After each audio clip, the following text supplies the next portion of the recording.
선거인단 20만 표가 걸린 광주 전남북 지역 경선, 이제 바로 다음 주로 다가와 있습니다. 민주당 후보들은 연일 호남선을 타고 내려가서 표심에 호소하고 있습니다.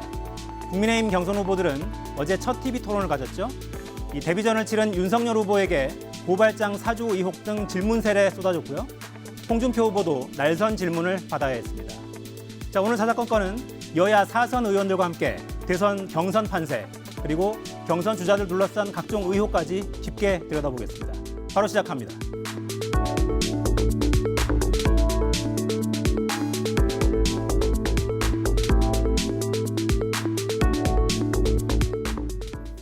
네, 먼저 더불어민주당 우상호 의원과 함께하겠습니다. 어서 오십시오. 네, 안녕하십니까. 자, 자칫 무소속이 될 뻔한 위기가 있으셨죠? 네. 불입건으로 끝났죠? 네, 농지법 위반이 무혐의 처리되면서 이제 한 2개월 정도 사실은 활동을 쉬고 있었는데 네. 이제 무혐의 난 이후에 본격적인 활동을 시작했습니다. 윤희숙 의원 사퇴하고 이럴 때 소회가 좀 있으셨을 것 같습니다. 그래도. 농지법 위반 문제가 부동산 투기와 연결되어 있느냐 문제는 쟁점이었는데 윤희숙 의원 같은 경우는 이제 그런 의혹은 제기됐었죠. 세종시였기 때문에. 그러나 그렇다고 해서 또 의원직을 상실하느냐 하는 문제는 조금 저희 당 소속 의원들은 납득이 좀 어려웠습니다. 본인이 이렇게 억울해하면서 왜 사퇴하나. 그래서 약간 좀 혼란스러운 그런 국면이 좀 있었는데 본인이 워낙 강력하게 원하시니까 사퇴는 시켜드렸습니다만 그런 전례를 다시 만드는 것은 바람직하지 않다고 봅니다. 네. 본인의 억울하면 억울한 걸 잘 밝히면서 해결을 해야지 지역구 국회의원이 감정적으로 직위를 활용하는 것은 옳지 않다고 봅니다. 감정적인 처신이라고 보시는군요. 네. 네. 이제 당사자니까 이 부분 좀 여쭤보고 넘어가야 될 것 같아요. 네. 중진이시기도 하니까. 그 정치권을 바라보는 국민들의 시선을 보면 그런 이제 부동산 투기 의혹 이런 거를 좀 강도 높게 해결하고 가겠다 이번에는. 네. 여야 이제 당이 다 똑같이 약속을 했었는데 결과적으로는 뭐 한 게 뭐 있느냐 이런 비판이 있긴 합니다. 그것은 아직 경찰의 수사 결과가 다 발표되지 않았기 때문에 지금 판단할 문제는 아니라고 봅니다. 지금 밝혀지고 있는 것은 가장 가벼운 혐의자들에게 이제 무혐의가 내려지고 있고요. 역으로 말하면 지금 무혐의가 내려지고 있지 않은 여야 정치인들 중에는 재판으로 갈 가능성이 있는 의원도 있다. 이렇게 볼 수 있는 거 아니겠습니까? 두 번째는 지난번 그 총선 때 각 당이 부동산 민심이 심각한 걸 알기 때문에 사실은 나름대로 각 당의 기준은 달랐습니다만 각 당 나름대로 후보자 선정 과정에서 부동산 문제를 천천히 들여다본 그런 과정도 있었죠. 그렇기 때문에 저는 과거에 비해서는 부동산을 과다하게 보유하고 있는 의원의 숫자가 좀 줄었고 또 특히 투기 의혹이 제기되거나 그런 투소들이 들어온 후보자는 여야 공이 꼼꼼히 들여다본 전례가 있다. 저는 그렇게 봅니다. 큰 틀에서 좀 발전해 나가는 과정으로 좀 받아들여 그렇죠. 달라. 그러나 이제 이후 수사기관의 조사 결과 투기와 관련된 것으로 드러나는 그런 국회의원이 있다면 당 내부에서도 마찬가지고 또 사법적으로 엄정한 처벌을 받아야 되겠죠. 네. 이제 흐름을 돌이키긴 좀 어려워 보이긴 합니다. 국민들의 그렇습니다. 눈도 좀 눈높이에 올라가서. 네. 대선 이야기로 좀 넘어가 볼까요? 일단 기대나 희망을 조금 빼고 고수의 분석으로 보시기에 이번 대선은 뭐 지금 단계에서 볼 때 네. 어떤 흐름으로 갈 거로 좀 예상하십니까? 현재까지는 아직 그 더불어민주당 후보가 누가 되든 국민의힘 후보에 비해서 좀 밀린다, 좀 불안한 그런 선거판이다 이렇게 분석할 수 있겠죠. 왜냐하면 이제 정권 교체 지수가 높고 그리고 또 대통령 지지율이 역대 대통령에 비해서는 높지만 실망하거나 좀 불만을 가지신 분들이 분명히 증가했기 때문에 그 영향이 반드시 저희 당 선거에 영향을 줄 가능성이 매우 높습니다. 특히 다자 구도로 가면 저희 당에게 좀 유리한 국면이 오지만 1대1 구도로 갈 경우에는 훨씬 더 어려운 선거 전세가 만들어질 것 같습니다. 그러니까 1대1 가상 대결을 붙여봐도 거의 오차범위 내로 좀 붙어 있는 결과들이 나오긴 하더군요. 네. 근데 이렇게 이제 여러 후보들 이렇게 늘어놓고 보면 대선 후보 선거도 지금 보고 계시는데 네. 이재명 후보가 일관되게 좀 앞서 있는 걸로 나타나긴 합니다. 네. 근데 이게 다자구도 일대만 이렇게 보이고 양자구도로 가면 질 가능성이 높다 이렇게 보시는 거예요. 그렇습니다. 현재도 양자구도에서는 이재명 후보가 유리한 조사가 나오지요. 그러나 그것은 지금 경선 중인 상황들이 반영되고 있다고 봅니다. 그러니까 양자구도로 붙여도 여전히 국민의힘 내부의 다른 후보를 지지하고 있는 지지층은 그 국민의힘의 1등을 달리고 있는 후보를 지지한다는 말을 좀 삼가할 테니까 100% 반영돼 있다고 보기 어렵고요. 양당의 대통령 후보가 확정되고 나서 붙인 양자구도 조사 결과 이것이 상당히 관심이 대상이 될 겁니다. 제가 볼 때는 일시적으로나마 국민의힘 후보가 앞서는 양자구도 결과들이 계속 나올 것이다. 후보가 확정된 이후에 저는 그렇게 예측하고 있습니다. 네. 최근에 김종인 위원장이 이런 발언했더군요. 국민들은 이재명 후보가 당선이 돼도 정권 교체로 인식할 것이다. 네. 이 발언은 어떻게 해석하세요? 2012년도 대선이 이제 바로 이런 사례가 있습니다. 당시에 정권 교체를 바라는 국민 여론조사 비율이 한 60%를 넘은 여론조사 결과가 9월, 10월까지도 많이 나왔거든요. 그래서 당연히 당시에 야당 후보인 문재인 후보가 100% 이긴다. 이런 이제 분석들이 있었습니다만 결과적으로는 박근혜 후보가 이겼죠. 박근혜 후보가 선거에 이긴 이후에 사후 조사를 한 결과를 제가 본 적이 있는데 그때 박근혜 후보를 선택하신 유권자 중에 약 17%에서 20% 정도가 박근혜 후보가 정권 교체다라고 판단해서 찍었다는 분들이 꽤 높이 나왔습니다. 그래서 제가 이게 정권 교체를 바라는 국민이 많다고 해서 반드시 진영의 문제만으로 이어지는 게 아니라 후보가 어떤 유형의 후보냐 이렇게 보는 것이 정권 교체 지수와 함께 봐야 된다. 김정인 위원장의 말씀은 이재명 후보는 누가 봐도 친문 후보는 아니니까 문재인 정부 시즌2로 몰아가기는 좀 어렵지 않겠느냐 하시는 그런 분석에서 말씀하신 것 같습니다. 저도 그 말씀에 동의합니다.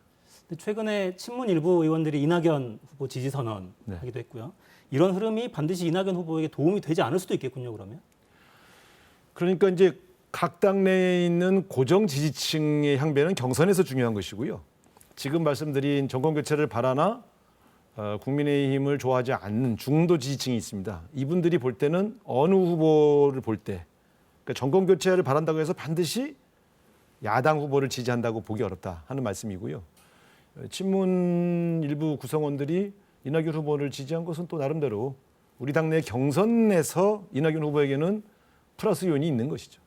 네, 그러니까 본선이 아니라 네. 지금 일단 예비 경선 과정이니까 네. 경선 과정에서는 분명히 소구하는 부분이 있을 것이다. 네. 이제 호남을 앞두고 있으니까 이 부분이 좀 더 눈에 띄는 것 같아요. 네.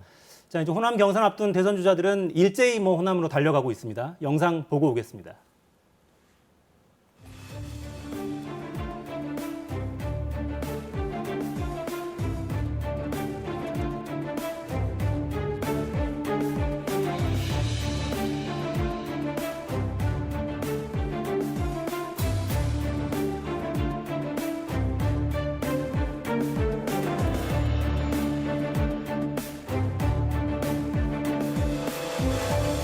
전 호남은 나라다운 나라를 선택했고 그래서 현명하고 탁월하게도 준비된 대통령을 선택해 주셨습니다. 위기 시대의 대통령은 철학과 비전이 뚜렷하고 기득권을 두려워하지 않는 용기와 강력한 추진력을 장착하고 있어야 합니다.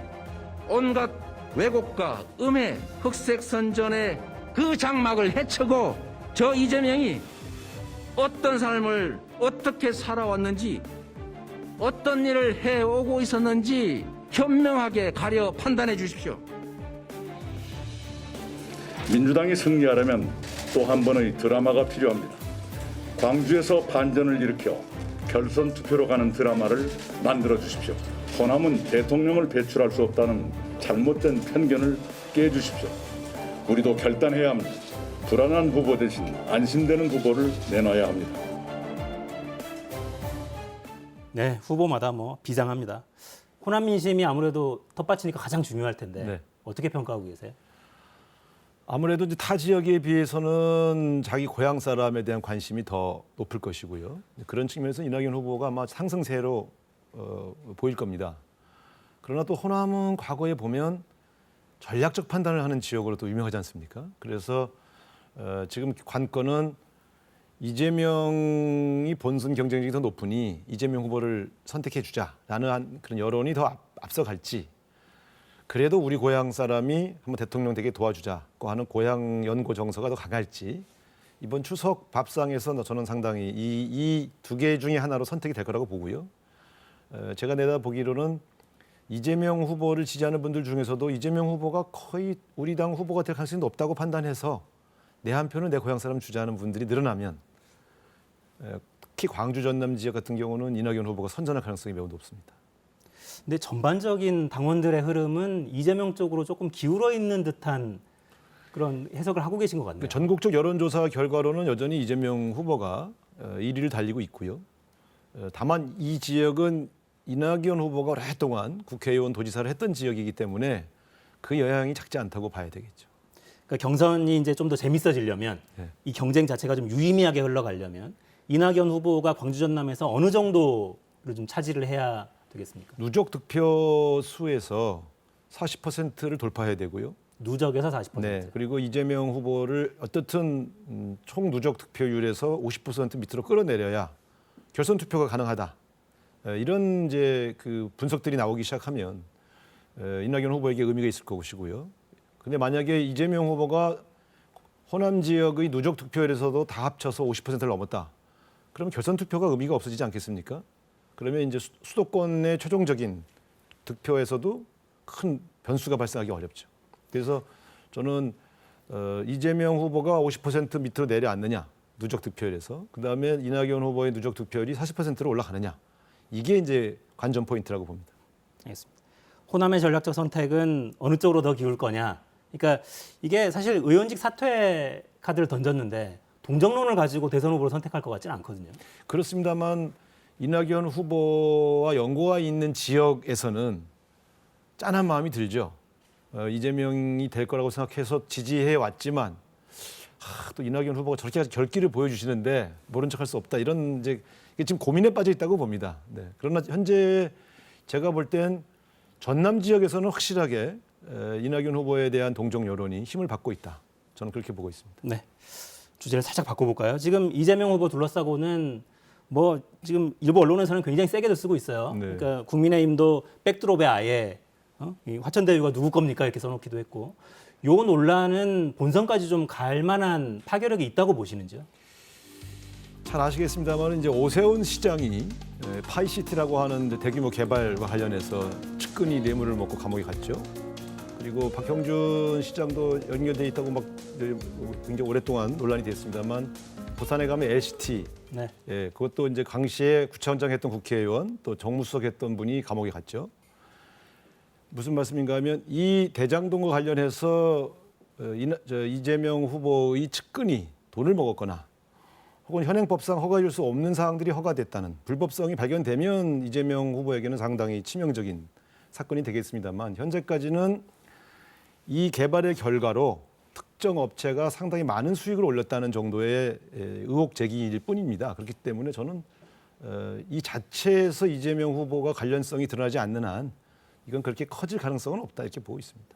그러니까 지금 언론 보도는 쏟아지고 있어서 네. 사실 이 업체가 승인을 신청한 바로 다음 날 이제 사업자로 선정이 되고 그리고 특혜 선정 의혹이 이제 계속 아무튼 터져 나오고 있단 말이죠. 네. 근데 그렇다고 해도 이재명 후보와 직접 연결고리가 드러나지 않는 한 파괴력은 크지 제가 않을 것이다. 말씀드렸지 않습니까? 오세훈 시장은 파이시티 관련이 되는데도 서울시장이 되셨고요.